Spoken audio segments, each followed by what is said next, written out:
Eh bien, encore une fois, bonsoir à toutes et à tous. Un grand merci de vous être rendus disponibles et d'avoir montré de l'intérêt pour ce troisième webinaire organisé par le comité Fièvre Q. Un webinaire un peu particulier à deux titres. D'une part, parce qu'il a lieu 1 an jour pour jour après notre deuxième. Donc ça, c'est pour la petite anecdote. Et puis également original dans le sens où c'est le premier de nos webinaires qui va vraiment s'intéresser aux aspects santé humaine. Et pour ce faire, on a la chance d'avoir deux collègues médecins que je présenterai tout de suite après. Peut-être en introduction pour rappeler les contextes et l'objectif surtout de la création de ce comité, c'était d'enrichir bien évidemment l'état des connaissances sur la fièvre Q, puis faciliter leur diffusion, de promouvoir une approche concertée One Health de cette zoonose, et donc je pense que ce webinaire est complètement dans le sujet. Bien évidemment, de développer à la fois une prise de conscience, ça je vous rappelle, c'était l'enquête Via Voice qu'on avait fait, le diagnostic chez les professionnels de santé animale, et puis de favoriser l'accès à des informations de référence. Donc, on espère que ce webinaire en fera partie. L'idée de ce webinaire nous est venue également parce que les interventions qui vont être faites par le docteur Simon Sunder et le professeur Fauché avaient déjà été réalisées lors d'une séance de l'Académie vétérinaire dédiée à ce terme-là et avaient été vraiment saluées par leur qualité. Donc, on a trouvé intéressant de s'en faire l'écho à travers ce comité. Je vous rappelle également, pour trouver l'ensemble de nos productions, le site web, n'hésitez pas à flasher le QR code, à aller directement sur le site du comité, hein, donc c'est pas très compliqué, www.comitéfièvreq.com.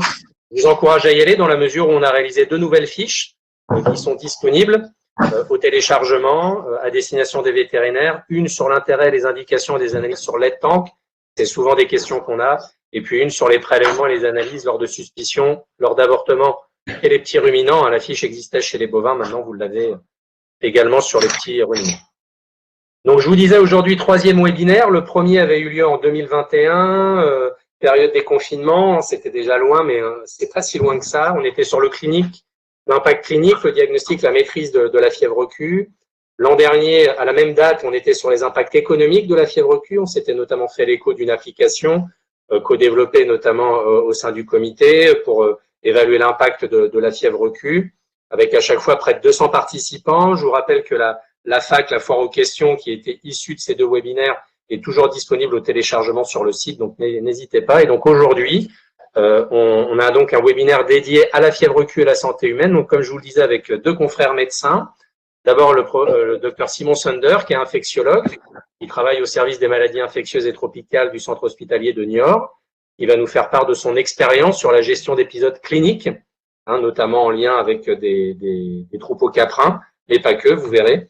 Et puis, une deuxième intervention par le professeur Jean-François Fauché, qui est infectiologue au service des maladies infectieuses et tropicales du CHU de Limoges, qui nous fera un focus particulier sur le lien entre fièvre Q et grossesse. Je vous encourage du coup à ne pas attendre la fin des conférences des 2 interventions pour poser vos questions. Vous verrez dans l'onglet Q&A, questions et réponses, la possibilité de poser vos questions en direct, donc pas dans l'onglet chat, vraiment dans l'onglet Q&A. Ce qu'on fera, c'est qu'après la présentation, première session de questions-réponses, et puis dans un deuxième temps, on reprendra le fil de la présentation avec celle du professeur Fauché, et on ouvrira également à la fin une nouvelle session questions-réponses avec éventuellement la possibilité de reposer des questions au docteur Simon Sunder, et puis je vous le dirai en fin de webinaire, mais je vous encouragerai aussi à poser les questions qu'on n'aurait pas pu adresser sur le site du comité. On se fera un plaisir d'y répondre. Donc du coup, je vais passer la parole maintenant au docteur Simon Sunder pour la première présentation, donc sur notamment son expérience concernant la gestion d'épidémies cliniques. Donc Simon, je te laisse la parole et puis tu me dis lorsque tu veux que je passe les diapositives. Ok, ça marche. Merci Raphaël. Donc, bonjour à toutes et à tous. Merci au comité Fièvre Q de me donner l'occasion de vous présenter un sujet qui m'est cher et qui m'intéresse tout particulièrement. Et c'est toujours très enrichissant de pouvoir échanger avec les collègues de la santé animale. Donc moi, je suis infectiologue à Niort et c'est un territoire, les Deux-Sèvres, où on a beaucoup de caprins et donc on est amené à prendre en charge des cas de fièvre Q humaine. Donc l'objectif de ce diaporama, c'est de vous présenter un peu la présentation des formes cliniques chez l'homme, les outils diagnostiques, la prise en charge, puis faire un petit point sur quelques cas d'épidémie humaines survenues notamment en Deux-Sèvres et puis sur les épidémies qui ont été rapportées en France. Donc, tu peux passer la diapo. La genèse de la fièvre Q, ça commence au début du XXe siècle. Alors, ça a d'emblée été un peu original. Les premiers cas humains rapportés, c'était à l'occasion d'une épidémie de fièvre survenue dans un abattoir en Australie, à Brisbane. Il n'y avait pas d'agent infectieux qui avait été retrouvé à l'époque. Il y avait eu une investigation de cette épidémie par Derrick, qui avait proposé au décours de cette investigation le terme de Q fever, Q pour query, interrogation, puisque il était resté avec quand même pas mal de questionnements suite à cette investigation. Il avait envoyé des prélèvements à un biologiste australien qui s'appelait McFarlane Burnett, qui avait visualisé des petits bacilles gram-négatifs par coloration de Giemsa, donc une coloration qui colore les germes intracellulaires sur la rate d'animaux infectés. Et à la même époque, en 1936, dans les montagnes Rocheuses, donc de côté du Pacifique, un laboratoire qui travaillait sur les rickettsioses, Cox, qui était également biologiste, avait mis en évidence un agent qu'il avait appelé Nine Miles, c'était le nom de la vallée sur laquelle il avait été isolé, qui donnait de la fièvre chez des cobayes piqués par des tiques. Et ces deux biologistes avaient un ami commun qui s'appelait Dyer, qui était biologiste et qui était chef du National Health Institute. Il lui avait envoyé des souches qu'ils avaient isolées en disant tiens, on a ce truc-là qu'on ne connaît pas, qui donne de la fièvre. Et il avait démontré que ces deux agents étaient les mêmes, d'où le nom Coxiella burnetii. On peut passer à la diapo. Alors, comment ça se passe chez l'homme? La fièvre Q, c'est une maladie déjà à expression variable et le plus souvent, en fait, ça va rester asymptomatique dans à peu près 60% des cas. Donc, on va croiser la bactérie, on ne va pas développer de symptômes. Si on nous fait une sérologie, on va avoir une trace, une cicatrice sérologique qui attestera qu'on a probablement croisé l'agent infectieux au cours de notre vie. 40% des patients qui croisent la bactérie vont développer des symptômes, ce qu'on appelle la fièvre Q aiguë, en général dans les 2-3 semaines qui vont suivre l'infection. Et une petite partie de ces patients, finalement, va être hospitalisée. On estime que c'est à peu près 5% des patients qui ont des symptômes qui vont se retrouver hospitalisés. Donc, si vous pouvez d'emblée voir, il y a une épidémie cachée et très très largement sous-diagnostiquée de fièvre Q. La maladie, si elle s'arrêtait là, ne poserait pas de problème en termes de santé humaine. Le souci, il y en a probablement deux. D'une part, un impact éventuel sur les grossesses, et ce sera le sujet de la présentation du professeur Fauchier, donc je ne vais pas aborder ce sujet. Et le deuxième problème, celui d'une persistance de l'infection qui, dans ce cas-là, est grave, avec des atteintes principalement, dans ce cas-là, des valves cardiaques, donc une endocardite, ou bien des vaisseaux, des infections vasculaires, notamment sur des anévrismes ou des prothèses, de très rares cas d'infections ostéo-articulaires et des cas de tableaux ganglionnaires lymphadénites qui pourraient favoriser la survenue de lymphomes. On parle là à peu près de 1 à 5% des patients qui croiseraient la bactérie, en sachant que on est plutôt vers 1 que 5%. Donc ça reste très rare et souvent ces patients, ces formes persistantes focalisées peuvent être évoquées devant un titre d'IgG de phase 1 élevé. On en reparlera après de cette sérologie, bien que on croise également fréquemment des gens qui sont guéris de la maladie,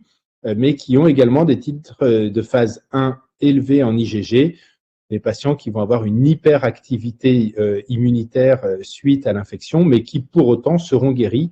Donc, il faut pouvoir différencier ces patients. Donc, tu peux passer la diapositive.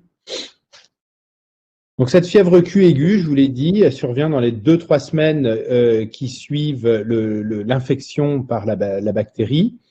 Il y a plusieurs formes qui sont décrites. La forme la plus fréquente, c'est un tableau fébrile qui est souvent prolongé. En tout cas, c'est dans ce contexte souvent qu'on la diagnostique, parce qu'une fièvre qui va durer quelques jours, finalement, va être étiquetée comme une virose, et si ça guérit spontanément, ce ne sera pas diagnostiqué, il n'y aura pas d'investigation. On va peut-être même pas consulter un médecin, finalement. Mais quand la fièvre est prolongée, et souvent elle est intense, elle est également souvent asteignante, donc c'est des patients quand même qui ont un tableau assez marqué. qui les amène à consulter et qui les amène de temps en temps à l'hôpital. Souvent, ils vont avoir des sueurs nocturnes profuses. Si on leur fait une prise de sang, dans la grande majorité des cas, il y a une atteinte hépatique, une petite cytolyse hépatique modérée qui prédomine sur les alates. On voit assez régulièrement une atteinte pulmonaire, donc des patients qui vont avoir des signes respiratoires, une toux le plus souvent sèche, associée à une fièvre, parfois une dyspnée, parfois des douleurs thoraciques ou pas. Et puis des fois, ils ont peu de signes respiratoires, mais quand on fait une imagerie, on voit des images de pneumonie, souvent de foyer alvéolaire ou de syndrome interstitiel, notamment d'IVAG en verre dépoli, le plus souvent unifocal. On décrit des épanchements pleuraux, mais ce n'est pas ce qu'on voit le plus souvent en pratique. La présentation assez classique, finalement, c'est une fièvre avec une atteinte hépatique, plus ou moins une atteinte respiratoire, et ça, c'est vraiment ce qu'on voit le plus fréquemment. Après, il y a des formes cliniques plus rares, les atteintes neuroméningées, donc c'est une cause de méningite lymphocytaire, et on peut envisager de rechercher la fièvre Q chez des patients qui vont présenter une méningite sans étiologie retrouvée. Ce ne sera pas des tableaux de méningite bactérienne purulente, hein. On peut avoir des formes d'emblée valvulaires, des endocardites aiguës. Il peut y avoir de très rares atteintes oculaires, mais là on parle de cas d'école, des tableaux de myopéricardite et puis des atteintes ganglionnaires. Donc vous voyez que ça peut donner plusieurs atteintes, mais vraiment c'est l'atteinte hépatopulmonaire la plus fréquente. On peut passer à la diapositive. Pour ce qui est de l'infection persistante focalisée, alors antérieurement on l'appelait fièvre Q chronique. Ce terme a été remplacé parce que c'était un peu trompeur en fait, ce terme de chronique, ça sous-entendait que l'infection était ancienne. Or, on sait qu'on peut d'emblée, dans une atteinte aiguë, développer une atteinte qui va persister, une endocardite, une infection vasculaire, une atteinte osseuse, des choses qu'on peut voir et des fois avec une infection qui a été contractée il y a quelques semaines. Donc aujourd'hui, on parle plutôt d'infection persistante focalisée. On les évoque quand même en règle générale devant un titre élevé d'IgG de phase 1, mais ce n'est pas spécifique et parfois, donc, on peut avoir un profil sérologique d'infection aiguë. Je reviendrai sur les profils sérologiques qu'on rencontre chez les patients par la suite. Donc, ces infections persistantes focalisées, c'est des infections sévères qui ne guériront pas si elles ne sont pas traitées. La principale manifestation, c'est l'endocardite infectieuse. Et en France, la fièvre Q est la première cause d'endocardite à hémoculture négative. Donc, ça reste quand même rare, mais on doit l'évoquer. C'est un patient qui a une endocardite pour lequel on ne retrouve pas de bactéries sur les hémocultures. Les deuxièmes manifestations, et ça rejoint un peu les endocardites, hein, c'est un tropisme endovasculaire de la bactérie, c'est les infections vasculaires qui surviennent souvent sur des anévrismes sous-jacents ou une prothèse vasculaire chez un patient qui a un antécédent de pontage ou de prothèse pour un anévrisme, par exemple. On peut avoir, et c'est encore plus rare, des atteintes ostéo-articulaires, principalement du rachis, des spondylodycites. Il y a de très rares cas d'infection sur prothèses articulaires qui ont été décrits également. Puis enfin, un tableau ganglionnaire qu'on croise vraiment de façon rarissime, mais qui peut être rencontré avec, dans ce cas-là, possiblement un lien avec un risque de développer des lymphomes non-Hodgkiniens, mais c'est tellement rare que est difficile de dire le poids que ça peut représenter dans la maladie. Et dans ces formes, alors là, les investigations, évidemment, seront plus complexes et plus longues, et on a recours à des examens complémentaires pour confirmer ces atteintes avec la réalisation d'échographies transthoraciques, donc des échographies cardiaques transthoraciques, voire et souvent d'ailleurs d'échographies transœsophagiennes et de TEP scanner, OFDG, pour mettre en évidence les foyers infectieux, notamment vasculaires et ostéo-articulaires. On peut passer la diapo. Alors, selon le Centre national de référence qui est situé à Marseille, il y a plusieurs facteurs de risque d'évoluer vers une infection persistante focalisée. Comme je le disais, c'est vraiment le problème en santé humaine avec la grossesse, et c'est ce qui fait la gravité de la maladie. Donc, il y a des facteurs de risque attendus. Et une valvulopathie sous-jacente est un facteur de risque de développer une endocardite, mais c'est le cas pour toutes les endocardites infectieuses. Avoir une mutilation valvulaire préexistante expose à une greffe bactérienne. Les patients qui vont avoir des antécédents vasculaires sont également à risque de développer une infection persistante focalisée s'ils s'infectent par Coxiella burleti, anévrisme ou prothèse vasculaire. On peut avoir un anévrisme de l'aorte abdominale méconnu qui sera révélé par une infection anévrismale à Coxiella burleti. On décrit, en tout cas dans la littérature, le caractère immunodéprimé comme un facteur de risque d'évoluer vers une infection persistante focalisée. De fait, il y a très peu de cas de fièvre Q qui ont été rapportés chez des patients immunodéprimés. C'est difficile de dire s'il y a vraiment un impact de l'immunodépression sur le développement d'une infection persistante. Mais bon, en règle générale, en tout cas, immunodépression et infection font mauvais ménage. En revanche, ce qui semble ressortir dans la littérature et dans nos expériences, c'est des marqueurs biologiques, les marqueurs de SAPL, donc de syndrome des antiphospholipides. Donc le syndrome des antiphospholipides, c'est une maladie auto-immune qui favorise des thromboses vasculaires. Et biologiquement, il y a des marqueurs biologiques de ce type de syndrome. Un allongement du TCA, la présence d'un anticoagulant circulant et la présence d'anticorps anticardiolipines. En pratique, on les retrouve fréquemment chez les patients qui ont des fièvres Q, mais quand ils sont vraiment très présents, avec notamment des titres d'anticorps anticardiolipines élevés, il y a plus de risques de présenter des complications. Je vous en parlerai dans notre expérience. Et donc, il y a un focus à faire sur ces patients et une prise en charge thérapeutique qui est un peu différente.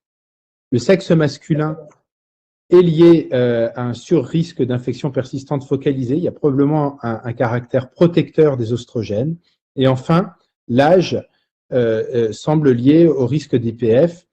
Et il est probable aussi qu'il y ait un biais puisque il y a des patients qui vont développer, qui vont révéler cliniquement des fièvres Q persistantes qu'ils auront peut-être contractées depuis plusieurs années.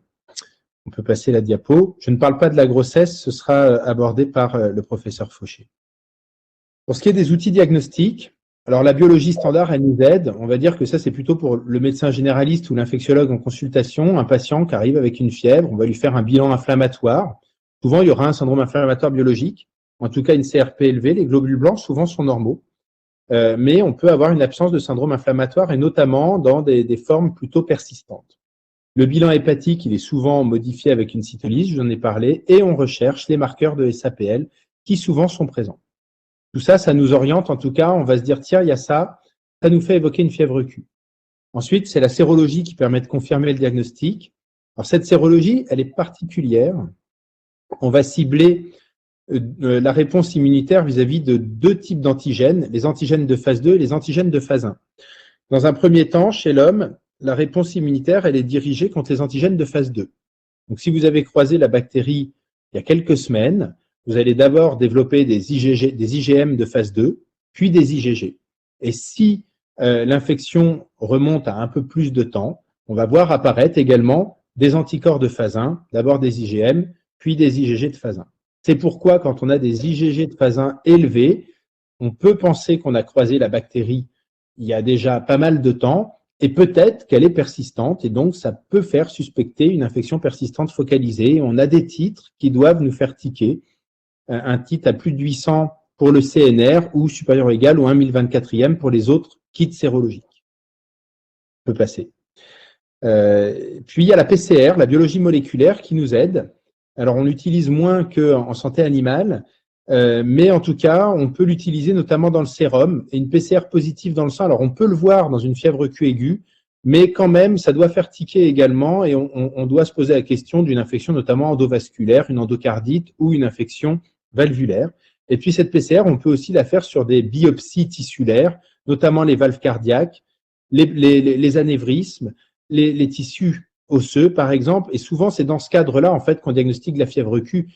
C'est-à-dire qu'on va opérer un patient avec une endocardite qui a une indication chirurgicale, les cultures ne poussent pas, on se dit tiens c'est bizarre, et là on va faire sérologie PCR et c'est là qu'on aura le diagnostic ou un anévrisme infecté qui menace de se rompre, qui est opéré en urgence et on posera le diagnostic secondairement. Les cultures ne nous servent pas parce que d'abord c'est très difficile à cultiver, ça doit se faire en laboratoire P3, donc on ne le fait pas. Tu peux passer la dia. Alors, pour ce qui est de la prise en charge thérapeutique, Quand on diagnostique une fièvre Q, mais que le patient, finalement, il est guéri, on n'est pas obligé de le traiter. Voilà. C'est d'ailleurs le cas de la plupart des gens. La plupart des gens qui croisent Coxiella burnetii ne seront pas diagnostiqués et donc pas traités. Ce n'est pas pour ça qu'ils vont forcément évoluer vers une infection persistante focalisée, ça reste exceptionnel. En revanche, quand on suspecte une fièvre Q ou qu'on l'a confirmée et que le patient est encore symptomatique, à ce moment-là, il faut le traiter. Pour une fièvre Q aiguë, le traitement repose en priorité sur la doxycycline, qui est une bonne action intracellulaire. Pendant 2 à 3 semaines, le CNR recommande plutôt 3 semaines. Nous, dans notre pratique, on traite pendant 2 semaines. Il y a d'autres alternatives, la clarithromycine, les fluoroquinolones et le cotrimoxazole, qui trouvent sa place notamment dans la grossesse. Donc ça, c'est le traitement de la plupart des patients et ça marche bien. Quand on a une fièvre Q aiguë avec des marqueurs de SAPL, je vous ai dit que là, c'était déjà une catégorie de patients plus à risque de faire des complications. Le traitement va être un peu plus fort et plus long. On va mettre de la doxycycline, mais on va y adjoindre de l'hydroxychloroquine, donc du plaquenil, et ceci jusqu'à disparition des marqueurs de SAPL, au moins jusqu'à la négativation des anticorps anticardiolipines. Alors, pourquoi l'hydroxychloroquine dans la fièvre Q? L'hydroxychloroquine, on en a beaucoup parlé, en tout cas médiatiquement, et ça a défrayé la chronique ces dernières années dans le cas de la Covid. Pour ce qui est de la fièvre Q, alors le niveau de preuve, il est vraiment, on va dire, très faible quant à son intérêt, en tout cas scientifiquement prouvé pour traiter les fièvres Q compliquées, on va dire. Mais il y a un rationnel, en tout cas. L'hydroxychloroquine est un agent phagoalcalinisant, donc ça augmente le pH du lysosome. Coxiella burnetii se multiplie dans le lysosome en environnement acide. Donc le fait déjà de remonter le pH du lysosome va limiter la multiplication de Coxiella burnetii et ça va restaurer la bactéricidie de la doxycycline. Donc c'est sur ce rationnel scientifique que cette association est recommandée. Ça reste celle qui est recommandée, même si on aimerait avoir un niveau de preuve un peu plus élevé, mais il y a tellement peu de cas rapportés que c'est difficile de faire un essai randomisé contre un autre type de traitement, par exemple.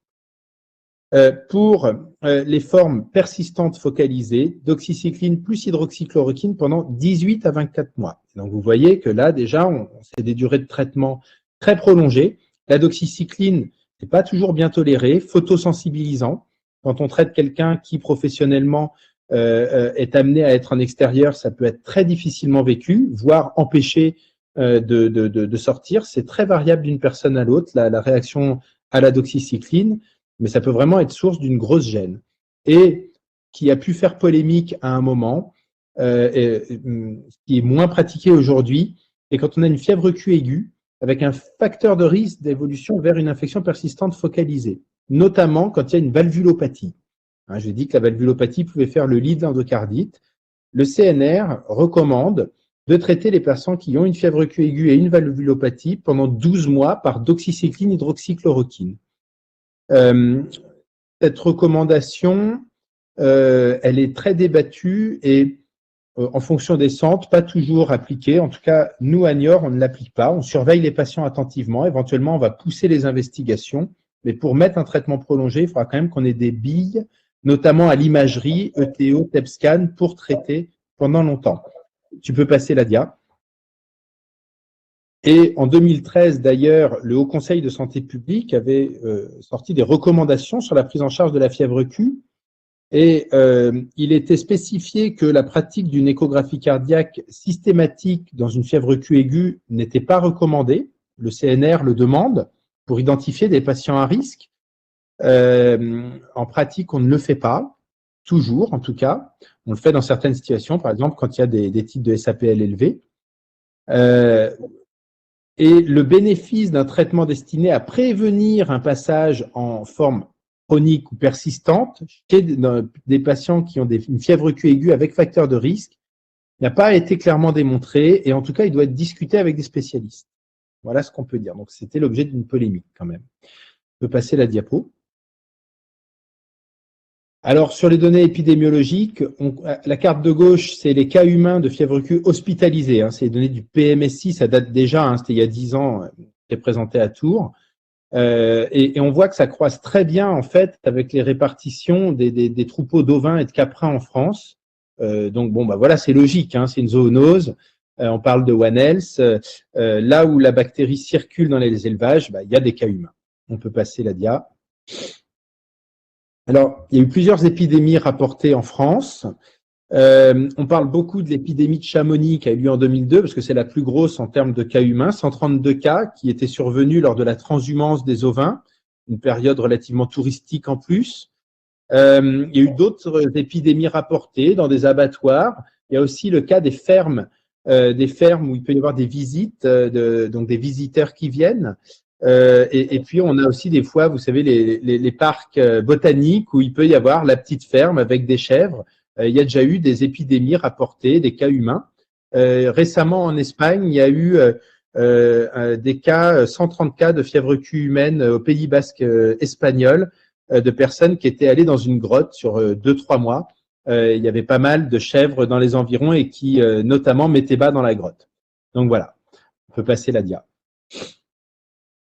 Alors, la grosse épidémie, elle est survenue en Hollande entre 2007 et 2010, où il y a eu plus de 4000 cas humains. Alors, pourquoi est-ce qu'il y a eu autant de cas sur un laps de temps, somme toute assez court? Ils ont fait, sur cette période, peu de temps avant, les Hollandais, une introduction massive de caprins, d'animaux tous de la même génération, plutôt jeunes, non immunisés, avec des pratiques d'élevage plutôt intensives, beaucoup d'animaux réunis en un même lieu, à proximité d'habitats humains. Donc, toutes les conditions étaient réunies pour qu'il y ait une contamination environnementale importante et dans une population non immune par ailleurs.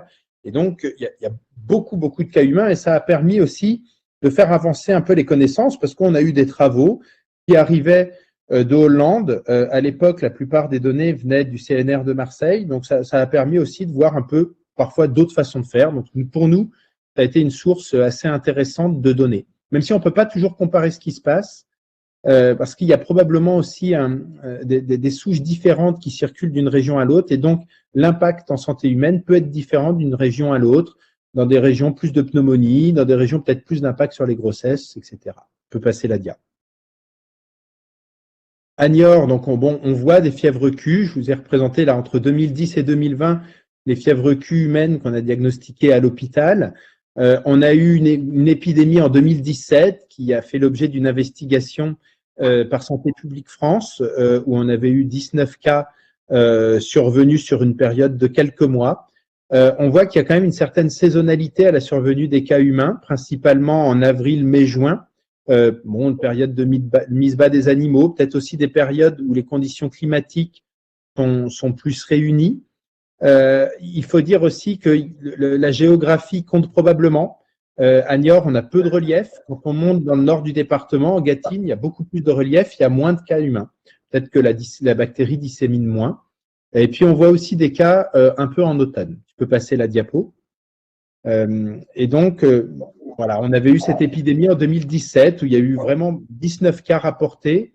On n'avait pas retrouvé d'exposition professionnelle. Il faut noter qu'il y avait un seul cas qui était en contact direct avec un élevage. Donc, pour nous, dans les Deux-Sèvres, le fait de vivre dans les Deux-Sèvres, même de vivre à Niort, est un facteur d'exposition à Coxiella burnetii. Ce n'est pas forcément une maladie rurale. Et on n'a pas retrouvé, avec toutes les investigations qui ont été faites, de sources de contamination unique à cet épisode humain. Tu peux passer la dia. En 2018, alors ça, je l'ai retrouvé après en reprenant les cas symptomatiques et je me suis rendu compte que finalement, on avait eu une petite épidémie en 2018 où vous voyez, sur 2 semaines, on a eu 5 cas de fièvre Q aiguë. Et comme je vous l'ai dit, c'est des patients qu'on a vus à l'hôpital. Donc, on peut à peu près multiplier par 20 les patients symptomatiques. Donc, il y a dû y avoir une bonne centaine de personnes malades et par 2 encore au moins le nombre de personnes qui se seraient infectées. Donc, peut-être 200 personnes qui ont croisé la bactérie sur une zone géographique très restreinte à cette époque-là. Est-ce que ça va avoir un impact? Est-ce qu'on va avoir des endocardites, des choses comme ça qui vont arriver? On verra. On peut passer la dia. Donc, je vous l'ai dit, les Deux-Sèvres, on a une particularité. La Nouvelle-Aquitaine, c'est 35% du cheptel ovin français, et en Deux-Sèvres, c'est 50% du cheptel des Deux-Sèvres. Donc, forcément, on en a plein. On peut passer. Alors, comment ces cas qu'on croise à Niort se présentent? Donc là, c'est les cas qu'on a vus de 2017 à 2020, 59 cas. Ça peut paraître faible. Après, en France, on estime qu'il y a à peu près 200 cas hospitalisés par an. Donc, sur 59 cas sur 4 ans, il y a des formes aiguës simples et il y a des infections persistantes focalisées ou formes aiguës complexes. C'est quoi une forme aiguë complexe? C'est une endocardite ou c'est un patient qui va avoir d'emblée peut-être un SAPL avec des complications. Ce n'est pas une forme aiguë simple. Donc, on voit que la moyenne d'âge de nos patients, ils ont à peu près 50 ans en moyenne d'âge. Ils sont plus âgés, effectivement, quand ils ont une forme persistante focalisée ou une forme aiguë complexe. Ils ont 63 ans versus 47 ans en moyenne d'âge. Le ratio homme-femme, c'est pareil, je vous l'ai dit tout à l'heure. Le fait d'être un homme est un facteur de risque d'avoir une fièvre Q symptomatique. On a 3/4 des cas qui sont des hommes. Le facteur direct d'exposition est en contact avec des ovins ou des caprins n'était retrouvé que dans 4% des cas. Et un facteur indirect, donc c'est-à-dire vivre à proximité à quelques kilomètres d'un élevage, on le retrouve que dans 17% des cas. Alors bon, souvent il y a des gens qui ne savent pas non plus qu'ils habitent à 5 kilomètres d'un élevage, mais voilà, c'est pas un bon critère. Comme pour dans la maladie de Lyme, avoir un antécédent de piqûre de tique, c'est pas un bon critère. Là c'est pareil. On retrouve un terrain favorisant une infection persistante focalisée peu souvent, 5 patients. Et donc voilà, nous on voit surtout des fièvres avec une atteinte hépatique ou pulmonaire ou mixte. On a des endocardites, vous voyez, donc sur 4 ans, 3 endocardites, c'est rare, une infection vasculaire, une spondylodicite. Et la plupart, on les traite de façon assez conventionnelle, doxycycline dans la plupart des cas. Parfois, on ne les traite pas. Et puis, doxycycline, hydroxychloroquine, sinon pour les patients qui ont des formes un peu particulières. On peut passer la dia.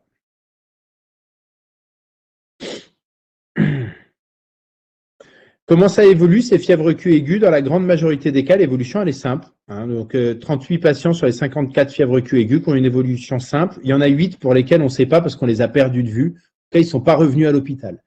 Il y en a 5 qui présentent un syndrome de fatigue post-infectieuse. Donc ça, c'est quelque chose qu'on voit dans d'autres maladies infectieuses, mais notamment dans la fièvre Q. C'est assez fréquent. On a un patient qui a fait un syndrome de fatigue post-infectieux avec une névrite vestibulaire. Un patient qui avait un SAPL biologique persistant, mais il allait très bien. Et puis un patient qui avait fait une embolie pulmonaire, un embole de l'artère ophtalmique droite, lié probablement à une endocardite ou à un SAPL. Alors, il va y avoir peut-être une petite animation. Voilà. Et en tout cas, chez ces patients, on voit qu'on retrouve fréquemment des marqueurs de SAPL biologiques, présence d'ACC, TCA élevé. Donc, clairement, il y a peut-être un lien. Alors, tous les patients qui ont des marqueurs biologiques de SAPL ne vont pas se compliquer, mais il y a quand même quelque chose qui semble ressortir. Tu peux passer la dia. Donc, pour conclure, la fièvre Q, ça reste quand même une maladie en santé humaine qui est peu fréquente, qui est largement sous-diagnostiquée. Mais est-ce un problème? En tout cas, on ne voit pas de patients arriver massivement avec des endocardites ou des infections anévrismales. Le fait d'avoir une valvulopathie, c'est pas rare en population générale. Ça, je crois à peu près 5% de la population générale. Donc voilà. Elle est endémique dans notre département des Deux-Sèvres. Il faut y penser quand il y a une fièvre prolongée de plus de 5 jours, qu'il y a une altération d'état général et une cytolyse hépatique avec un TCA allongé encore plus. Il y a des diagnostics différentiels, les primo-infections EBV, CMV, toxoplasmose, VIH par exemple. On peut passer la dia. Il y a quelques polémiques ou des questions en suspens. L'association doxycycline, hydroxychloroquine, pour lesquelles on a un faible niveau de preuve de sa supériorité par rapport à d'autres stratégies thérapeutiques. Est-ce qu'il y a des alternatives à cette association? Est-ce qu'il faut dépister par ETT les valvulopathies, faire une antibioprophylaxie? Bon, mon avis personnel, c'est que non.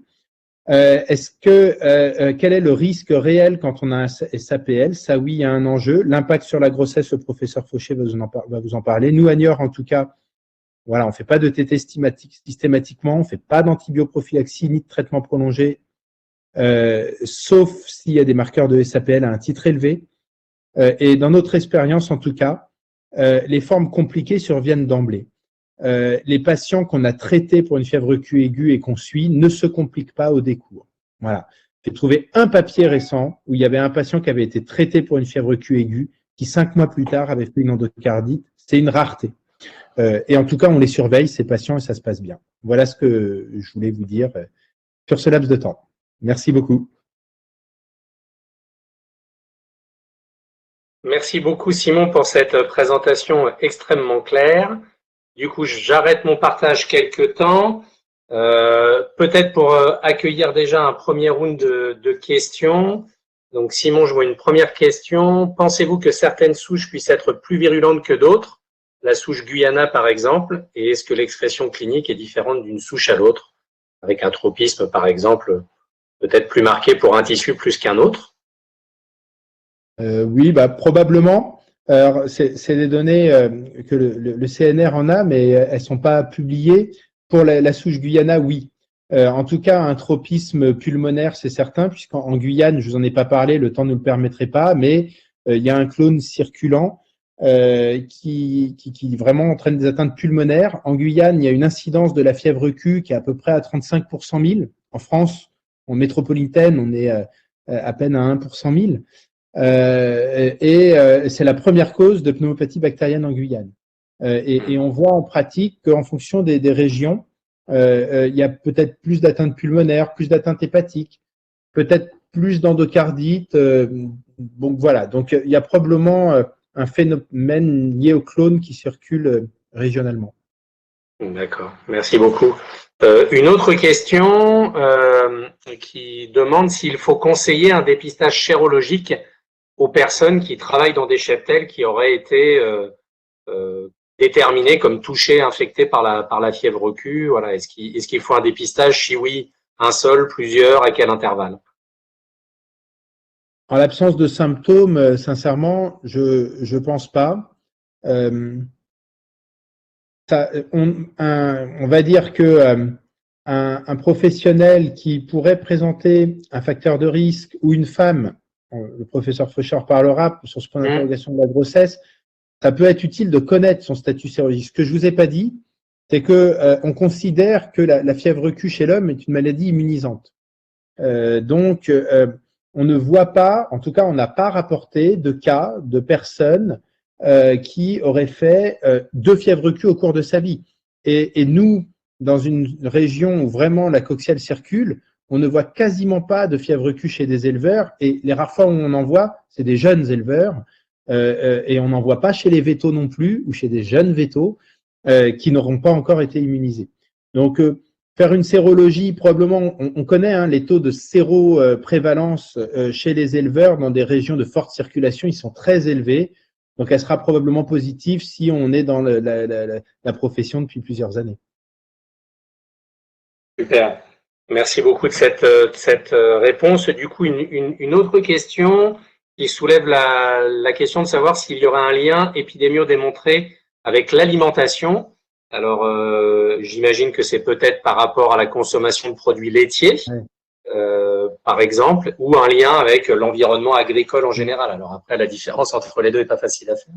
Ouais, alors en tout cas, avec l'alimentation, il y a 1 ou 2 cas rapportés de potentielle contamination par un fromage de chèvre ou je ne sais plus de brebis non pasteurisées, mais ça reste, on considère aujourd'hui qu'il n'y a pas de risque de transmission par voie alimentaire à l'homme de Coxiella burnetii. Le principal mode de transmission, c'est l'inhalation de particules contaminées, que ce soit sur le lieu de travail ou à distance d'un lieu d'essaimage, d'un élevage ou d'une zone d'épandage, etc. Voilà. Oui, tout à fait. Il y avait d'ailleurs eu un rapport de l'ANSES qui avait statué sur ce risque nul et négligeable par ingestion qui avait permis une ouverture vers plus de flexibilité sur la réglementation. Et au départ, était très important pour les éleveurs, ça. Oui, tout à fait. Peut-être pour illustrer cet aspect inhalation, il y a un cas notamment en Slovaquie, je crois, qui a été décrit il y a quelques années, de gens qui travaillaient dans une laiterie, parce que ça, par contre, c'est un risque qui peut exister, avec notamment l'atelier de transformation fromagère qui nébulise beaucoup, qui met pas mal de globules en suspension et où c'est la source de contamination qui avait été trouvée. Peut-être encore le temps pour 2 questions avant de passer à la présentation du professeur Faucher. Une sur est-ce qu'il y aurait, à votre connaissance, des données sur des taux de prévalence ou de séroconversion chez les vétérinaires, profession, pour le coup, peut-être à risque. Alors, de tête, je sais que je crois que c'est en Italie où ils avaient montré dans une région où ça circulait qu'ils étaient à plus de 90%. Donc, on va dire que ça va dépendre la région d'exercice des vétérinaires et de leur mode d'exercice. Est-ce qu'ils sont plutôt en rural ou sur l'animal de compagnie en urbain? Mais en tout cas, un vétérinaire des Deux-Sèvres qui fait du rural, je pense qu'on ne doit pas être loin des 90%. Hein. Oui, tout à fait. Donc, on a fait une enquête dans le Grand Ouest sur la base du volontariat et on était à peu près sur ces zones-là. Et quand on regarde la littérature sur les vétérinaires qui exercent en production animale, on est à peu près sur 80-90% de séroprévalence, effectivement. Une dernière question, du coup. Quelle forme prennent les atteintes oculaires rares que vous avez rencontrées lors d'une fièvre Q aiguë et quelle serait la durée moyenne de la fièvre Q aiguë? Alors, l'atteinte oculaire qui avait été rapportée, c'était un collègue, c'était par erreur, hein, c'était une névrite optique en l'occurrence, et il avait voulu cocher sérologie de Lyme, et il s'était trompé, il avait coché sérologie Coxiella burnetii, et donc c'est le premier cas rapporté de névrite optique à Coxiella burnetii chez l'homme. Donc là, en l'occurrence, une névrite optique. Je crois qu'il peut y avoir peut-être des tableaux d'UVIT rapportés, mais là, je suis moins sûr. C'est super rare, en tout cas. Et si on est plutôt sur un tableau aigu d'oxycycline, si on est plutôt sur une présentation plutôt tardive, on traitera plus longtemps. Mais en général, c'est plutôt des manifestations aiguës et le mécanisme méningo-radiculite peut-être. En tout cas, voilà, on traitera probablement par doxycycline pendant 2 à 3 semaines. Très bien. Merci beaucoup, Simon, de toutes ces réponses. Merci aussi aux gens qui assistent à ce webinaire pour leurs questions très intéressantes. Je vous propose du coup qu'on passe à la deuxième présentation, en sachant qu'on aura un dernier temps de questions-réponses communes à la fin. Donc, j'invite maintenant le professeur Fauché à allumer sa caméra de façon à ce qu'on le voit. Et puis son micro également. Vous me partagez. Là, c'est bon? Exactement, tout à fait. On vous voit et on vous entend parfaitement. Très bien. Du coup, je passe la parole pour votre présentation dédiée à fièvre Q et conteste. Pareil, lorsque vous voulez qu'on passe les diapositives, vous me le dites. Très bien, merci beaucoup, Raphaël. Bonsoir à tous et bonne année. Voilà, donc on va parler de fièvre Q et grossesse. Alors moi, je suis infectiologue à Limoges. J'ai pas été témoin d'épidémies comme Simon. On a des cas sporadiques de fièvre Q aiguë, de fièvre Q anciennement chronique, enfin maintenant persistante focalisée. Bon, essentiellement, c'est des endocardites ou des infections vasculaires. Alors, on est j'ai pas assisté à des épidémies, mais on est dans une région d'élevage bovin. Alors, ça change sans doute les choses. Et pour avoir travaillé quelques années en Franche-Comté, je suis limousin et je travaille en Limousin, mais j'ai travaillé pendant à peu près 15 ans à Besançon. J'ai l'impression de voir quand même un peu plus de fièvre Q ici qu'en Franche-Comté. Il y avait aussi beaucoup de vaches.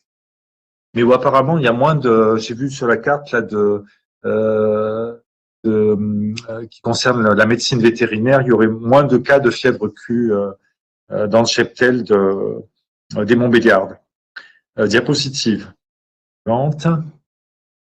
Alors, on commence par une observation, alors qui est un peu ancienne, ça fait à peu près une trentaine d'années. Une infirmière de 26 ans qui avait été soignée à Marseille et à 8 semaines de grossesse, elle fait de la fièvre, elle a une toux et on lui diagnostique une forme classique, on vient d'en parler avec Simon, de fièvre Q aiguë sous une forme pulmonaire. Et dans la mesure où elle est enceinte, elle est traitée par cotrimoxazole et pas d'oxycycline pendant 21 jours. Donc le traitement antibiotique se termine à peu près à 11 semaines de grossesse. Tout a l'air de bien se passer. Diapositive suivante. Et là, eh bien, ce qui se passe à 24 semaines de grossesse, c'est qu'elle fait une fausse couche. Alors elle-même, elle va bien cliniquement, mais elle a un profil sérologique d'infection persistante. Et quand on regarde les produits du placenta, le fœtus, eh bien, on se rend compte qu'on isole l'agent étiologique. En tout cas, dans le placenta, il y a des foyers de nécrose nombreux et l'agent étiologique est isolé et mis en évidence en immunofluorescence. On trouve aussi de la coxielle dans des organes du fœtus et dans le rein. Donc il y a à la fois une atteinte du placenta et du fœtus qui est, on verra par rapport aux données générales de la littérature, apparemment plus rare. À ce moment-là, elle est traitée par doxycycline puisqu'elle n'est plus enceinte. Et ce qui arrive aussi, c'est que l'obstétricien qui a été exposé au moment de la fausse couche, eh bien, une semaine après, va développer une pneumopathie de la fièvre. Alors, cette observation, elle pose plusieurs questions. Elle pose la question des conséquences de la fièvre Q sur la grossesse. Elle pose aussi la question des conséquences de la grossesse sur le développement de la fièvre Q, puisque au moment où elle fait cette fausse couche, cette infirmière, elle a une sérologie de fièvre Q persistante, et puis aussi la question de la prévention en milieu de soins. Alors ça va être un peu le plan de l'exposé, et on va dérouler maintenant les diapositives dans ce sens. On y va.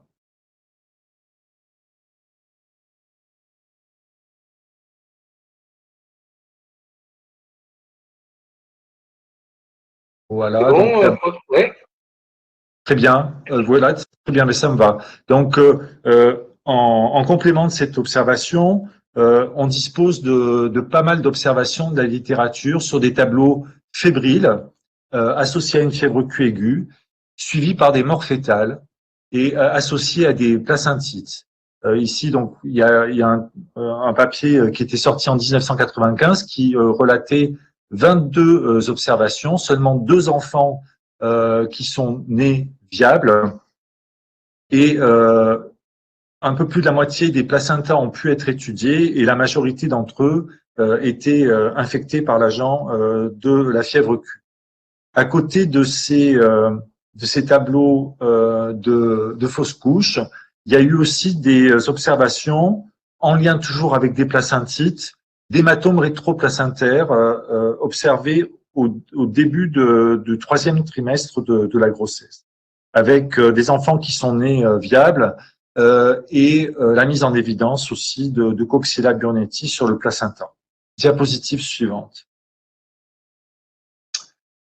Alors, on peut faire des analogies entre ces observations et ce qui est observé en médecine vétérinaire, hein, puisque entre le placenta humain et le placenta des ruminants, on sait que Coxiella burnetii peut infecter les trophoplastes, provoquer des réactions inflammatoires importantes au niveau des placentas, d'où le terme de placentite, avec des altérations vasculaires et des nécroses, qui peuvent donc aboutir à des avortements. Les infections fœtales, manifestement, elles sont au second plan. Hein. L'observation marseillaise en fait état, mais ça n'a pas été décrit de manière reproductible. Il n'y a pas de fièvre Q congénitale et on ne considère pas que l'agent de la fièvre Q est un agent tératogène.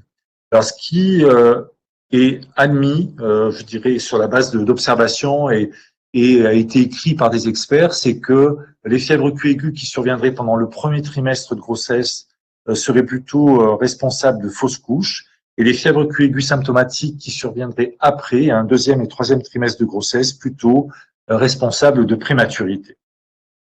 Diapositive suivante. Alors, bon, il y a eu quand même des observations sporadiques de malformations, mais on n'a pas de conviction que, encore une fois, que l'agent de la fièvre Q est un agent tératogène. Donc, on va passer vite sur ces observations sporadiques qui sont citées dans la littérature.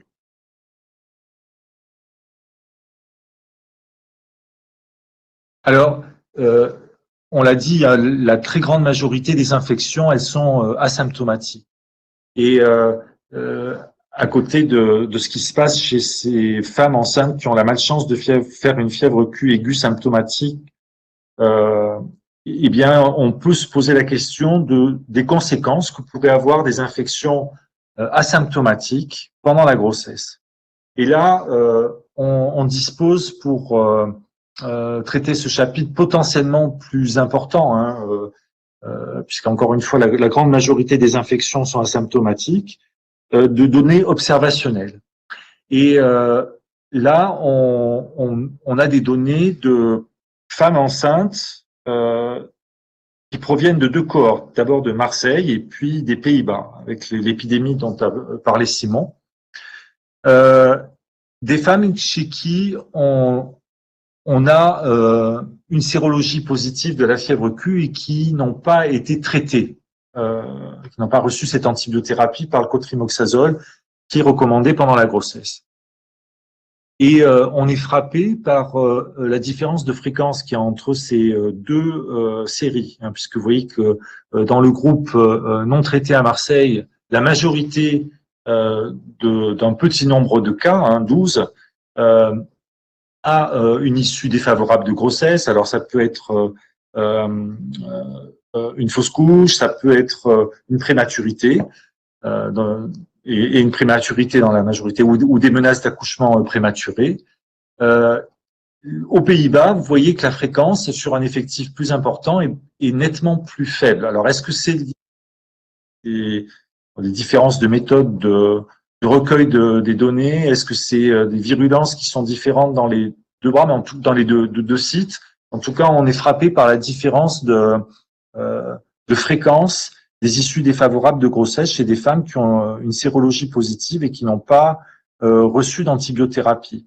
Si on regarde notamment les chiffres des Pays-Bas, on est à peu près à 10% d'issues défavorables de grossesse et on n'est pas très très loin de ce qu'on observerait en population générale. Les menaces d'accouchement prématuré, en population générale, c'est à peu près 6% des grossesses. Donc là, on a des données qui sont extrêmement discordantes. Alors, il y a d'autres études observationnelles qui ont été des études de séroprévalence, diapositive suivante, pour croiser le statut sérologique des femmes enceintes de manière relativement systématique, et puis l'évolution de la grossesse. Et donc, on se retrouve avec donc le fameux tableau à 4 cases, hein, sérologie positive, négative, ou issue défavorable de grossesse ou grossesse normale. Diapositive suivante. Alors, dans ces études de séroprévalence, on se retrouve devant des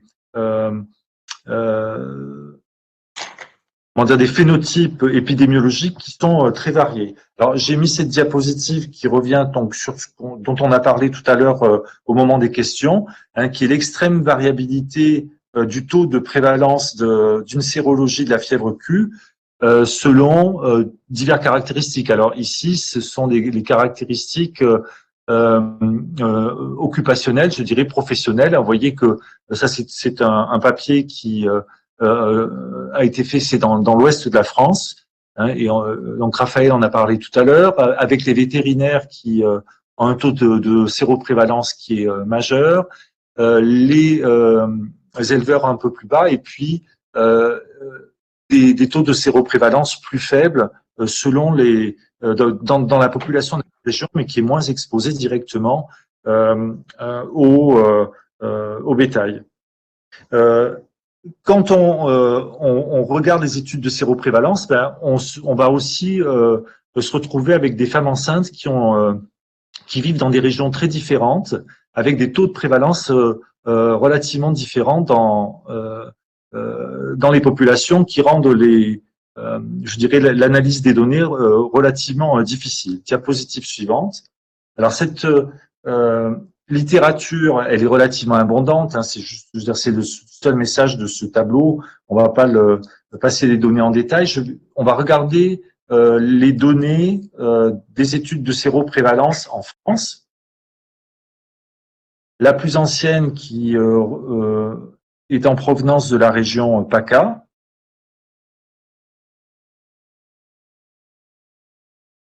Avec des séroprévalences qui sont très faibles. Je ne vois pas arriver la diapo. Si, pourtant, vous m'entendez? Oui, moi j'ai le tableau encore. Et la diapo. Celle-ci, pardon, ok, je n'avais pas compris. Voilà, tout à fait. Okay. Donc avec avec un taux de séroprévalence qui est très faible dans cette étude qui avait été faite en 1996. Et la seule chose qui ressortait associée au statut sérologie positive de la fièvre Q, diapositive suivante, donc ça va apparaître comme ça par l'animation, c'était des grossesses ectopiques. Et diapositive suivante, quand on regarde une étude beaucoup plus récente à La Réunion, oui, on a des taux de séroprévalence qui sont, alors là, nettement supérieurs à 1%, on est à 18%, chez un peu plus de 1000 femmes, et on n'a aucun lien statistique entre l'issue de grossesse et le taux de séropositivité, puisque chez les femmes qui ont une grossesse normale, on a 18% positives, alors que chez les femmes qui ont des issues défavorables de grossesse, on a 17% de sérologie positive. Donc, on n'a absolument rien de très convaincant quand on regarde toute la littérature pour dire qu'on aurait des données très convaincantes pour estimer que des femmes qui ont une sérologie positive et qui sont asymptomatiques aient un surrisque d'issue défavorable de grossesse. Diapositive suivante.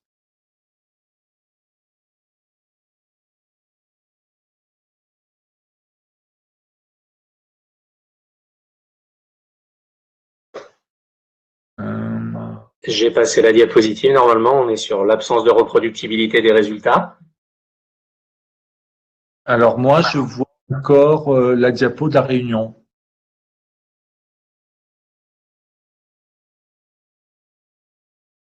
Voilà. Non. Alors là, il faudrait, voilà, pas de, donc voilà. En fait, le message, c'est qu'il n'y a pas de reproductibilité des résultats dans toutes ces études. Hein, bon, c'est un survol, hein, mais on peut l'expliquer par le fait qu'il y ait des contextes épidémiologiques variés avec des taux de séroprévalence très variables selon les populations. Ou des modes d'exposition à l'agent de la fièvre Q très variables selon les régions dans lesquelles ont lieu les études, des méthodes variées de prélèvement, des méthodes variées d'interprétation sérologique, et puis même parfois des définitions variées de la séropositivité, parce que ça aussi c'est quelque chose qui, dans le détail, est un peu plus complexe qu'il n'y paraît. Diapositive suivante. Voilà, donc si on fait un résumé donc sur les conséquences de la fièvre Q sur les issues de grossesse, eh bien, on a des observations sporadiques d'issues défavorables de grossesse lors de fièvre Q symptomatiques qui seraient responsables plutôt de fausses couches quand elles surviennent au premier trimestre et de prématurité quand elles surviennent après le premier trimestre. Et à côté de ça, eh bien, on a des taux très variables d'issues défavorables de grossesse selon les études pour des femmes qui ont certes une sérologie positive de la fièvre Q, mais qui pour elles-mêmes sont asymptomatiques. Diapositive suivante. Voilà, le seul message qu'on a spécifiquement pour les femmes enceintes en termes de thérapeutique, eh bien, c'est de prolonger le traitement de référence, qui est le traitement par le cotrimoxazole. Vous vous souvenez de l'observation introductive, 3 semaines de traitement antibiotique, et ça n'a pas permis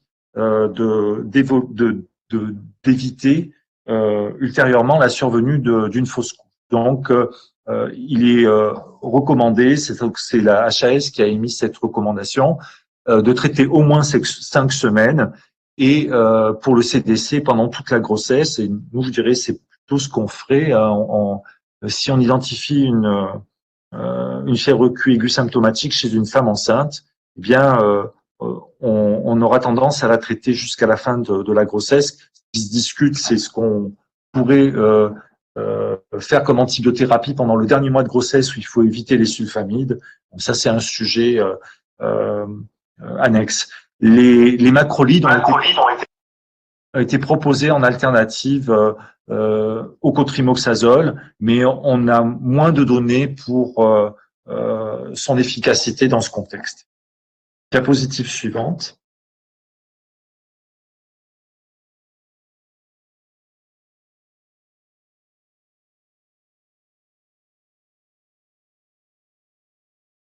Là, je vois pas. Si, la grossesse modifie-t-elle l'évolution de la fièvre Q? Et donc là, on est sur l'impact de la grossesse sur la fièvre Q. Et là, je ne vois pas encore la diapo. Ah. On a un décalage dans le temps, mais on va y arriver.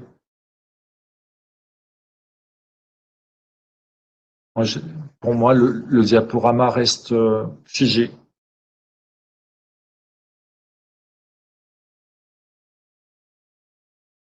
Vous m'entendez toujours? Oui. Oui. Donc, je vais essayer de repasser. Hop. Ouais, on t'entend et en tout cas, nous, on voit, moi, je vois le changement de diapo. D'accord. Et pas moi. Alors, qu'est-ce qui se passe? Sinon, je peux faire tourner. Ah ben, c'est bon. OK.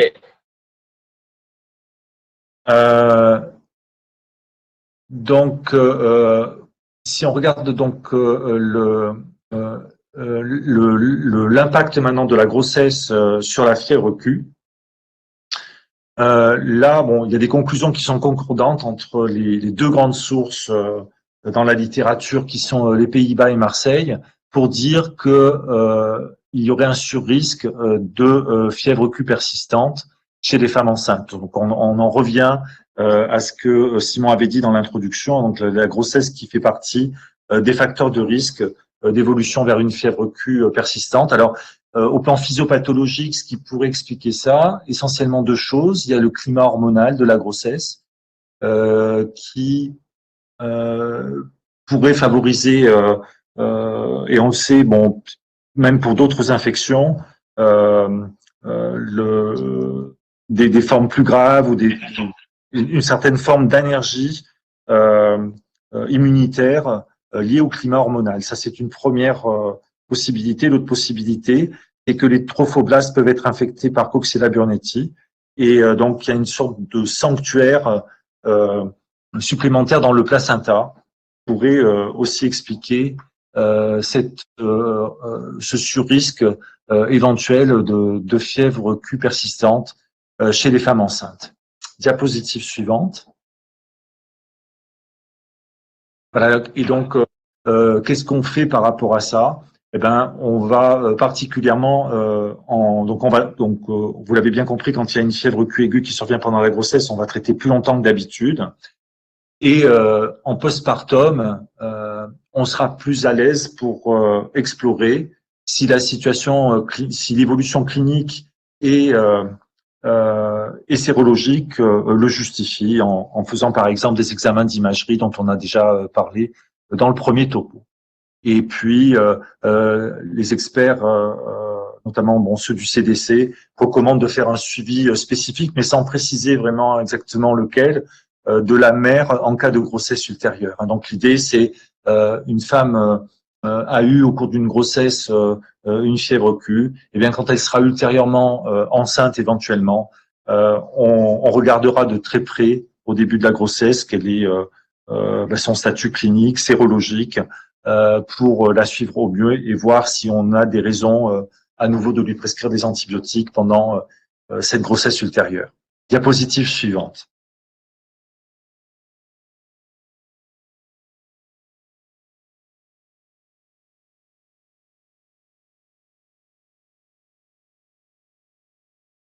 Bon. Il doit encore y avoir le délai parce que là, on est bien sur dépister en zone d'endémie. Enfin, faut-il dépister lors de fièvre Q? Voilà.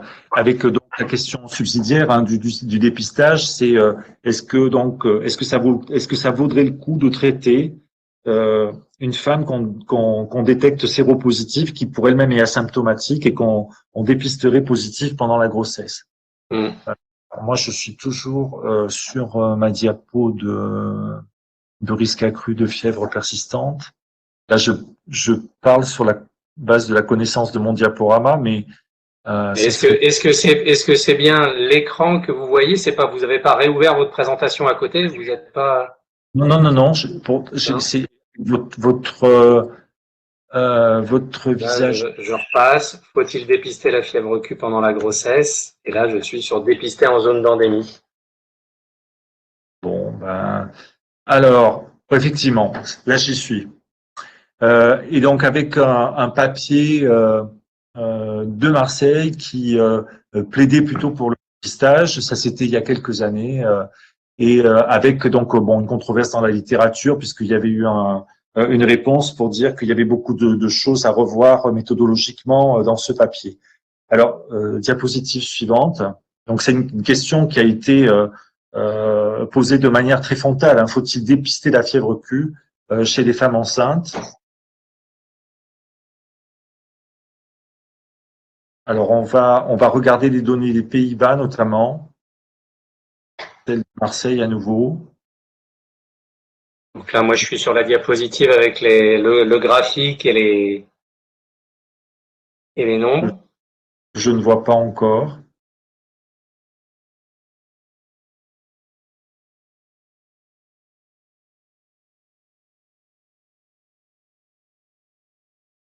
Parce que si vous me voyez, vous m'entendez, ça veut dire que la connexion est plutôt bonne.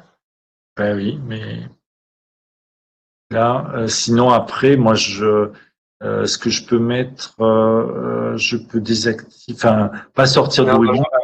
Ça devrait arriver. Mais ouvrir le diaporama sur et le suivre en parallèle. Si vous voulez. Parce que sans me déconnecter, parce que sinon on va. Alors, on va y arriver.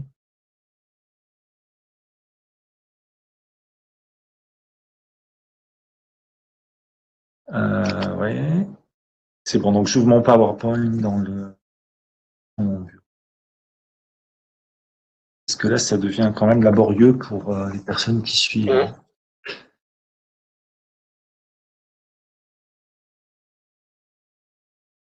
Voilà, donc ça, c'est une étude qui avait été faite. Alors là, vous voyez le diagramme qui montre. Oui, on est sur le. Voilà, une étude randomisée.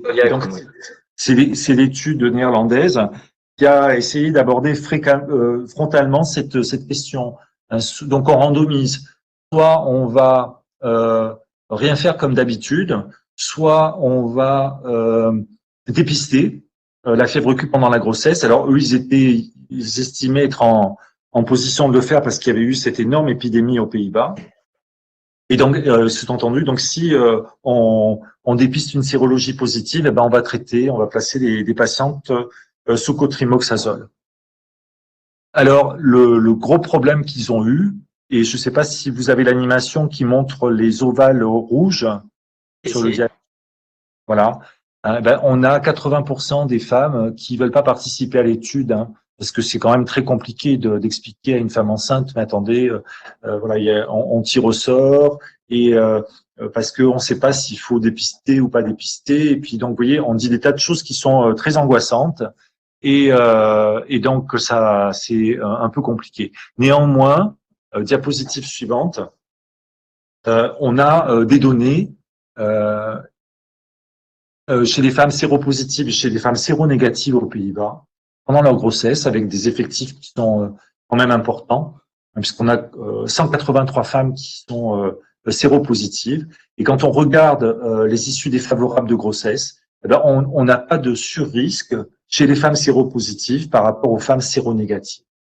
Donc, ça, c'est quand même un point très important et qui ne plaide pas en faveur du dépistage. Voilà. Et quand on regarde dans la littérature les femmes qui ont une sérologie, les femmes enceintes qui ont une sérologie positive pendant leur grossesse, selon qu'elles aient été traitées ou pas par le cotrimoxazole, eh ben on a des résultats. Alors c'est toujours pareil, hein, il y a la voie de Marseille et il y a la voie des Pays-Bas. Si on croit les Marseillais, ben, quand on traite avec le cotrimoxazole, on réduit de manière tout à fait intéressante le risque d'issue défavorable de grossesse, hein, puisqu'on le fait passer de 81% à 43%, alors qu'aux Pays-Bas, pas du tout. Hein. C'est-à-dire que quand on traite avec le cotrimoxazole les femmes séropositives, ben, on a même un tout petit peu plus en valeur absolue, la différence n'est pas significative, mais en valeur absolue, on a un tout petit peu plus d'issue défavorable de grossesse. Donc, voilà, on a des données, tout ça pour dire, diapositive suivante, que quand on regarde de fond en comble la littérature, on n'a aucune conviction que ça vaut le coup de dépister systématiquement la fièvre Q chez des femmes enceintes pour traiter par antibiotiques des femmes enceintes qui ont une sérologie positive. On pourra en revenir au moment des questions. Alors, la diapositive suivante, qui est un espèce de grand algorithme là, qui a été publié en 2020, c'est simplement donc une proposition d'experts, en l'occurrence en Israël, dans une région où il y a quand même pas mal de fièvre Q, pour éventuellement dépister. Mais voilà, il y a aucune méthodologie derrière pour dire si oui ou non c'est mieux que de ne rien faire. Alors, la diapositive suivante, quelle prévention de la fièvre Q chez la femme enceinte? Alors, d'abord, éviter les expositions les plus à risque, et la HAS a décliné tout un tas de situations dans lesquelles, mais en pratique, c'est quand même difficile pour les femmes qui vivent très en contact en milieu rural de s'extraire totalement de l'exposition de la fièvre Q. On peut éviter évidemment les situations les plus exposantes. Il y a un seul vaccin contre la fièvre Q qui est actuellement disponible, qui est en Australie, qui ne doit pas être utilisé chez les femmes enceintes. Il y a une chimioprophylaxie par la doxycycline qui est possible en post-exposition chez des personnes qui seraient soumises à une exposition massive de la fièvre Q et qui auraient des facteurs de risque de fièvre Q compliquée. En sachant que la doxycycline, elle est contre-indiquée pendant la grossesse. Donc, c'est pas une prévention qu'on peut proposer aux femmes enceintes. Et donc, s'il y a des antécédents de fièvre Q, voilà, mais est-ce que ça serait même utile d'appliquer des règles de prévention dans la mesure où la fièvre Q est une maladie immunisante? Ça vient d'être abordé dans le précédent débat rapidement, et on pourra éventuellement y revenir. Voilà. Alors, en médecine humaine, ça c'était juste pour boucler la boucle, puisque dans l'observation introductive, l'obstétricien a acquis une fièvre Q après avoir eu à gérer cette histoire de fausse couche. Quelle prévention en cas d'exposition à des produits d'avortement? Alors, diapositive suivante, il y a des précautions d'hygiène, de masques, de visières, et puis la prophylaxie par la doxycycline pendant 5 jours dans une telle situation, surtout si la personne a été exposée à son insu et qu'on apprend a posteriori qu'il y a eu une exposition. Sinon, l'idéal, c'est la prévention par les mesures d'hygiène. Alors, en conclusion, c'est la dernière diapositive de mon exposé. Des fièvres Q symptomatiques pendant la grossesse associées à des issues défavorables de grossesse, c'est indubitable. Donc, il faut évidemment savoir évoquer le diagnostic de fièvre Q aiguë, principalement devant des tableaux soit de fièvre nue, soit de pneumopathie, ocytolyse hépatique fébrile chez des femmes enceintes, avec des modalités et des durées de traitement adaptées, avec l'utilisation du cotrimoxazole à la place de la doxy et des traitements prolongés. En cas de fièvre Q pendant la grossesse, bien suspecter une fièvre Q persistante. La sérologie positive chez une femme enceinte asymptomatique, c'est une énigme. On ne sait pas ce qu'il faut faire.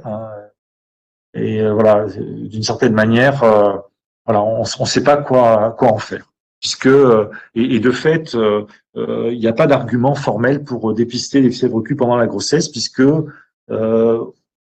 on recevrait, en cas de sérologie de la fièvre Q positive, au bout du compte, une information qu'on ne sait pas vraiment interpréter. Et puis, les modalités de la prévention de la fièvre Q en l'absence de vaccin efficace qui repose sur des mesures d'hygiène. Voilà, excusez-moi pour les problèmes techniques. On aurait peut-être dû passer plus vite à une autre forme de diaporama. Pas de souci. Merci beaucoup, professeur, pour cette présentation sur un sujet, c'est vrai, pour lequel on est souvent destinataire de questions et pour lequel on est souvent bien embêté pour répondre. Alors, du coup, j'essaie de reprendre le fil des questions, notamment pour voir celles qui seraient adaptées. Alors là, j'en aurais une. Si une femme est contaminée pendant la grossesse et si l'enfant naît vivant, y a-t-il des possibilités de conséquences néfastes pour l'enfant? A priori, non. D'accord. Parfait. Une autre question qui vient peut-être, j'allais dire, à la lumière de cas qui sont déroulé récemment, notamment dans des lycées agricoles où il y avait pu y avoir des vagues d'avortements, en tout cas du dépistage de fièvre Q sur les animaux de ce lycée agricole. La question est la suivante. En cas de suspicion de circulation de fièvre Q dans un élevage ovin ou caprin d'un établissement d'enseignement agricole ou ont lieu des travaux pratiques sur les animaux, quelles seraient vos préconisations pour les étudiants et les enseignants et les étudiantes et les enseignantes au féminin, bien évidemment, peut-être plus particulièrement? Alors là, c'est quand même très difficile parce que il faudrait, enfin, l'idéal, ce qu'il faudrait recommander, c'est l'éviction, mais on l'a vu. Alors, c'est dans ce train au vin, c'est ça? Là, ça serait pour élevage ovin ou caprin, en sachant que sur les dernières années, il y a eu des cas, un cas au Laurent-Sainte-Marie, un autre plutôt vers la Savoie. Une fois, c'était un élevage d'ovins, une autre fois de bovins. Donc, dans les lycées agricoles, des fois, il y a même plusieurs espèces animales qui coexistent. À la lumière de ce qui est de l'expérience niortaise, je dirais quand même que les cas symptomatiques sont pas particulièrement décrits chez des personnes qui sont très en contact. Hein. C'est ce qu'a dit Simon, hein, qui a une expérience quand même ancienne maintenant dans sa région. Et je dirais que bon, est-ce qu'il faut vraiment effrayer les gens pour une éventualité qui est rare? Il faut quand même aussi avoir en tête que c'est une infection qui est curable. Hein. Donc voilà, si une stagiaire est très malchanceuse et que alors qu'elle est enceinte, elle fait une fièvre Q aiguë symptomatique, on va pouvoir la traiter. Donc, vous voulez peut-être rajouter quelque chose? Et Simon, tu veux peut-être rajouter des choses? Non, je te rejoins. On peut quand même dire qu'on voit très peu de fièvre Q chez des jeunes. On a parlé de l'âge comme facteur de risque de forme persistante, mais déjà de forme symptomatique chez on va dire des jeunes de moins de 20 ans, on en voit très peu. Effectivement, s'il y a un cas symptomatique dans tout ça, on pourra le traiter. On préconisait le port du masque. Voilà, ça c'est sûr. Et idéalement, un masque FFP2 si on est en contact étroit avec des animaux parturients ou en milieu fermé, en milieu clos. Donc ça, voilà, c'est des choses qui sont. Et puis ce qu'on dit aussi, c'est d'éviter d'aérosoliser, pas utiliser de Karcher, etc. Parce que là, on met en suspension des particules potentiellement contaminées. Mais dans l'expérience, voilà, on n'a pas trop d'inquiétude, on va dire, parce que c'est effectivement des situations qui sont déjà présentées. Et puis, on va dire sur des personnes qui seraient peut-être plus âgées, là on sort du milieu scolaire, mais je pense qu'établir le statut sérologique à la base, que si la sérologie est positive, de toute façon, ils sont immunisés et puis pas d'inquiétude.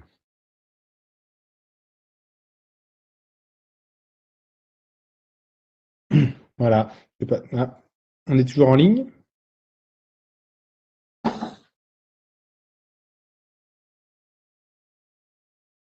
vous entends plus. Moi, c'est pas. Alors, j'entends Simon, mais j'entends plus Raphaël. On n'est peut-être plus que tous les deux, Jean-François.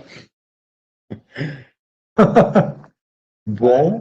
Ça y est, il arrive, je crois. C'est bien, il est revenu. Je suis revenu. Excusez-moi, j'ai été déconnecté. Bon.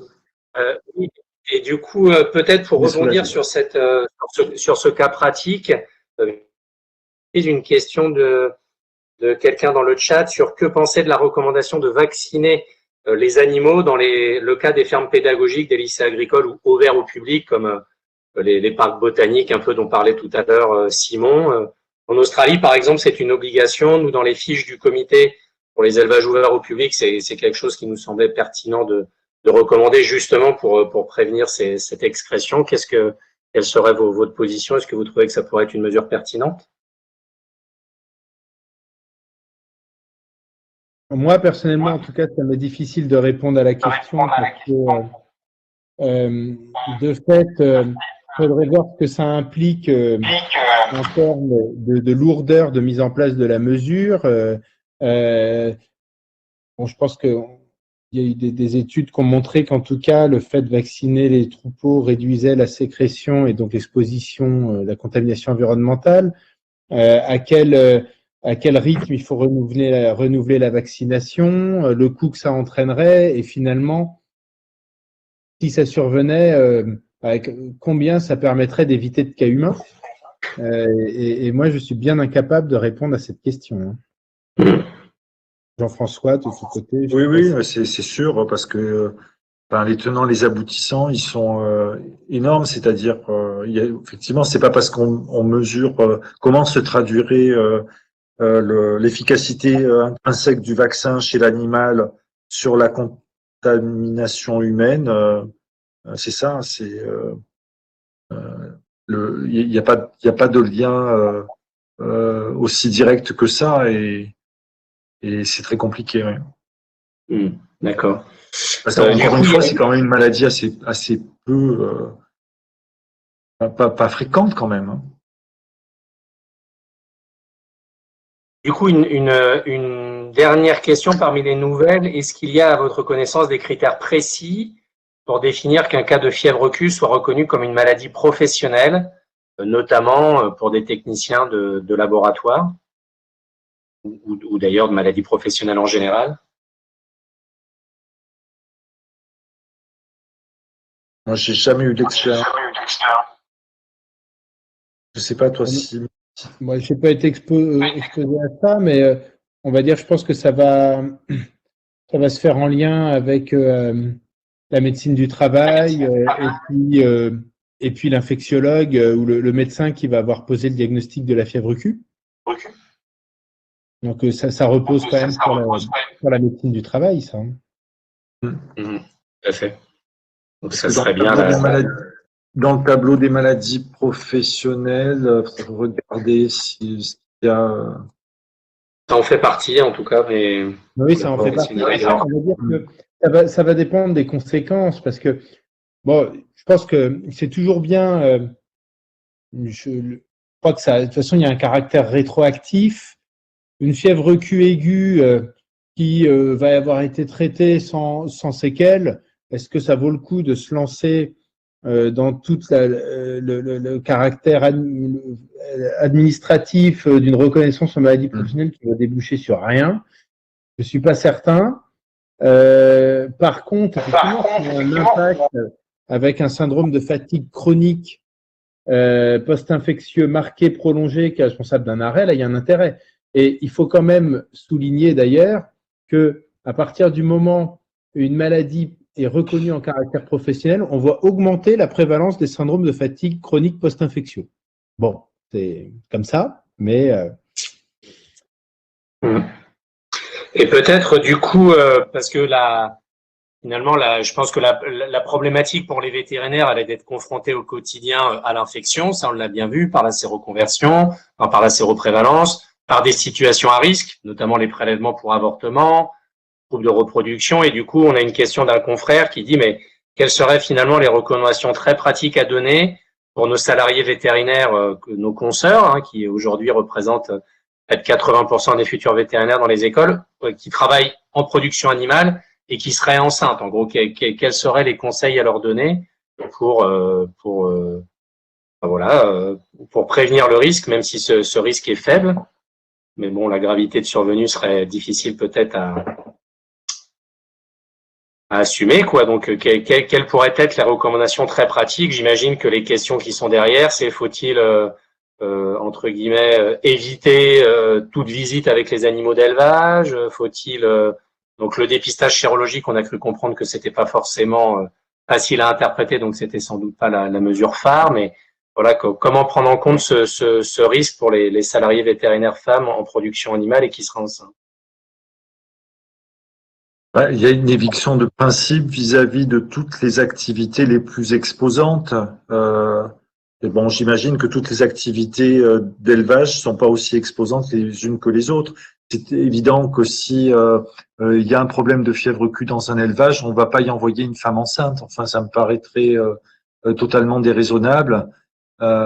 Et puis et en plus de ça, si elle doit travailler pendant ce moment-là, qu'elle le fasse le plus possible en appliquant des mesures de prévention avec le port du masque FFP2 notamment. C'est une question qu'on nous pose des fois dans le département, dans le service, et c'est très compliqué d'y répondre. Moi, je rejoins Jean-François. Après, alors, je trouve quand même que l'intérêt de la sérologie, ça peut être utile parce que les taux de séroprévalence sont tellement élevés. Alors, ils seront plus faibles à 30 ans qu'à 50 ans chez une femme vétérinaire, mais souvent quand même, si on commence une grossesse avec une sérologie qui a un aspect cicatriciel, ce que disait Jean-François, en fait, dans les études, c'est que les critères déjà les techniques sérologiques utilisées ne sont pas les mêmes, et les critères pour définir ce que c'est qu'une cicatrice sérologique ou une sérologie positive ne sont pas les mêmes. Mais après, moi, par exemple, à l'hôpital, je connais ma technique sérologique qui est utilisée, et donc je saurais interpréter la sérologie. Elle est négative, c'est clair que la personne n'est pas immunisée, ou probablement pas. Elle est positive, on est rassurant. Et il y a la zone douteuse, parce que des fois, il peut y avoir des aspects qui peuvent être des faux positifs, ou dans ce cas-là, il y a un principe de précaution, et on dira, écoutez, nous, en tout cas, on considère que vous n'êtes probablement pas immunisé, et donc, si vous avez des troupeaux excréteurs qui sont identifiés, peut-être s'il y a des collègues qui peuvent y aller à votre place, c'est pas mal. Et dans les troupeaux qui ne sont pas identifiés excréteurs, tout ce qui est mise bas, etc., soit vous pouvez éviter, mais bon, en pratique, c'est compliqué, notamment quand il y a des gardes, etc.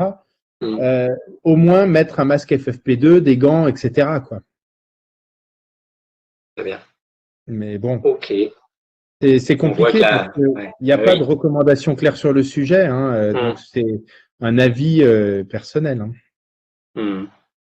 Et bon, en tout cas, je pense que voilà, c'était en tout cas plutôt révélateur, je pense, de finir par cette question. Bon, on voit qu'on peut pas y répondre tout à fait, mais ça donne quand même déjà des premières pistes, je pense, qui vont permettre aux vétérinaires d'aborder ça plus sereinement.